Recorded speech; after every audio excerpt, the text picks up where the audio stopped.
TOEFL Johannes Samosir, peserta Laksar Angkatan CPNS Gelombang 3, Gelombang 6, Angkatan 32, Badan Pengembangan Sumber Daya Manusia Provinsi Sumatera Barat tahun 2022. Pada kesempatan kali ini, saya akan menjelaskan mengenai hasil rancangan aktualisasi saya dengan judul Optimalisasi Pengolahan dan Pemanfaatan Data Rencana Kerja dan Anggaran atau RKA terkait analis perencanaan di wilayah kerja Badan Kesatuan Bangsa dan Politik Pemerintahan Kabupaten Masakan tahun 2022. Terima kasih. Berikut merupakan testimoni dari mentor saya.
Melaksanakan koordinasi antar bidang dan pembahasan data rencana kerja anggaran pada Badan Kesbangpol Kabupaten Asahan.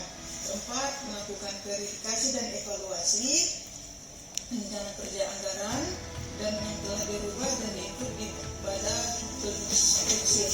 Yang kelima, mengirim data hasil verifikasi, evaluasi dan verifikasi rencana kerja dan anggaran. Demikian testimoni ini saya sampaikan. Terima kasih. Assalamualaikum warahmatullahi wabarakatuh. Adapun kegiatan kreatif yang saya lakukan adalah yang pertama, melaksanakan pengumpulan bahan data RKA, membuat RKA secara online bentuk Google Spreadsheet, melaksanakan koordinasi antar bidang, melakukan verifikasi dan evaluasi, dan yang terakhir mengirim data hasil verifikasi. Untuk kegiatan minggu pertama yaitu melaksanakan pengumpulan bahan dan data rencana kerja atau RKA antar bidang. Dengan tahapan kegiatan sebagai berikut. Pertama, menyampaikan kepada atasan terkait meminta bahan dan data dari bidang-bidang, membuat dan mengirim surat internal secara formal atau tidak formal atau bisa melalui WhatsApp ke bidang-bidang, mengumpulkan bahan dan data program dan bidang-bidang sesuai tanggal yang telah disepakati, mengamati data yang telah dikumpulkan dari bidang, dan yang terakhir, menyesuaikan dan menerima masukan dari staf bidang tentang penambahan program yang akan ditambah ataupun yang akan dihapus. Dengan tahapan kegiatan ini akan muncul output atau keluaran berupa foto pengumpulan data dan juga rekapitulasi rencana kerja dan anggaran atau RK dan bentuk soft copy. Berikut merupakan output yang ada di kegiatan pertama. Untuk minggu kedua, peserta melakukan kegiatan yaitu membuat RK secara online dalam bentuk Google Spreadsheet dengan tahapan kegiatan sebagai berikut. Pertama, mencari cara penggunaan Google Spreadsheet di internet. Kedua, membuat konsep RKA di Excel.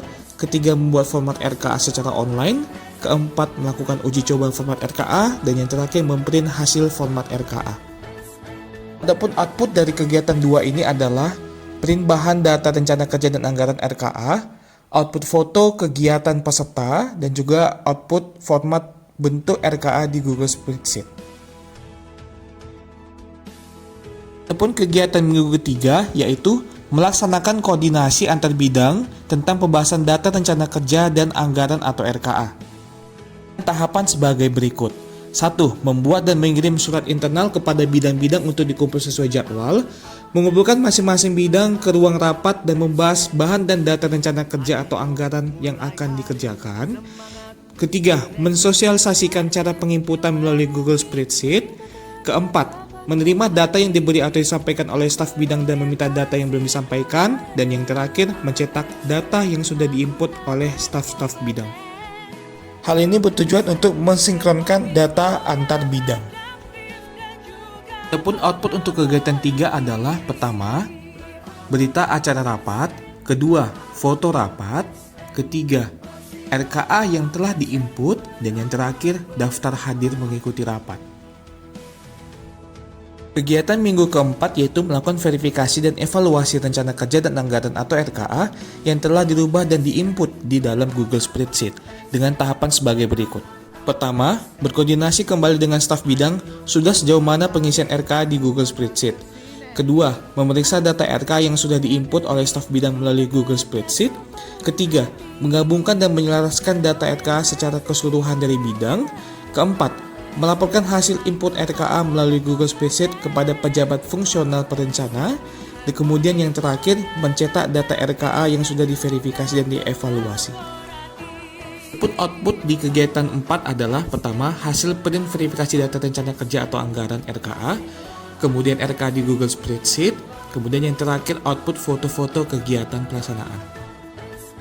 Untuk kegiatan terakhir berupa mengirim data hasil verifikasi, evaluasi, dan validasi RKA dengan tahapan kegiatan sebagai berikut. Meminta tantangan dan persetujuan kepada kepala badan atau atasan yang terkait. Kemudian membuat surat keluar dan mengirim data RKA yang sudah diverifikasi dan divalidasi ke Bapeda.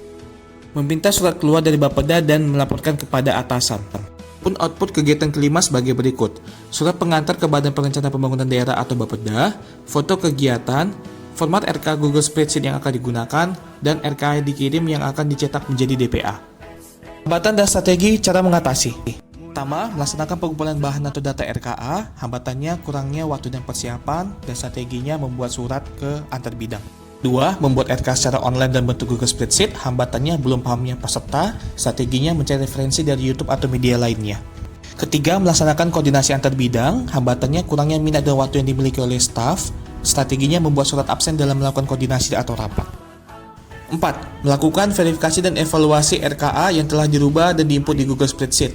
Hambatannya, banyak RKA yang dikerjakan tidak sesuai dengan hasil koordinasi. Strateginya, menginformasikan kepada staf antar bidang akibat dan kerugian yang ditimbulkan jika adanya perbedaan data. Dan yang terakhir, memprint hasil format RKA yang dilakukan di Google Spreadsheet.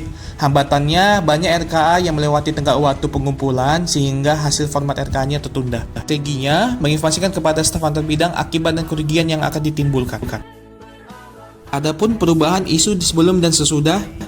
Pertama, media penyusunan RKA. Sebelum aktualisasi, belum adanya bentuk format RKA. Sesudah aktualisasi, telah sedianya bentuk format RKA dalam bentuk Google Spreadsheet. Kedua, pemahaman dan minat pegawai atau non-pegawai. Sebelum aktualisasi, belum memahami format cara penyusunan RKA dari Google Spreadsheet. Sesudah aktualisasi, sudah mengetahui cara penyusunannya. Dan yang ketiga, berkas fisik dan non-fisik. Sebelum aktualisasi, tidak adanya tempat penyimpanan berkas fisik RKA dan juga penyimpanan secara digital. Setelah aktualisasi, ada penyimpanan secara fisik dan juga penyimpanan secara digital melalui Google Drive. Untuk perubahan isu sebelum dan sesudah adalah sebagai berikut. Optimalnya laporan kegiatan, optimalnya akses data secara merata, dan meningkatnya kualitas SDM. Hal ini dapat dilihat dari hasil kuesioner yang diberikan kepada staf dan juga non-pegawai. Selanjutnya, kemanfaatan aktualisasi.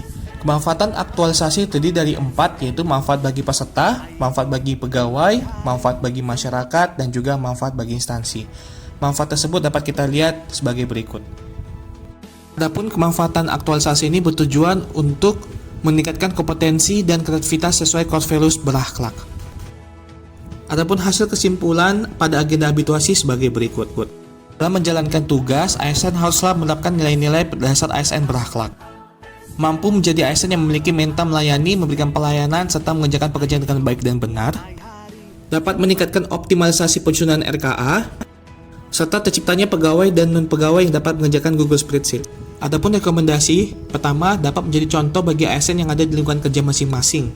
Kemudian, mengikuti kegiatan pendukung lainnya sehingga dapat meningkatkan kinerja, lebih meningkatkan keterampilan para pegawai dan non-pegawai, dan yang terakhir memberikan sosialisasi penerapan core values berakhlak dan fungsi ASN. Demikianlah hasil laporan aktualisasi saya. Terima kasih.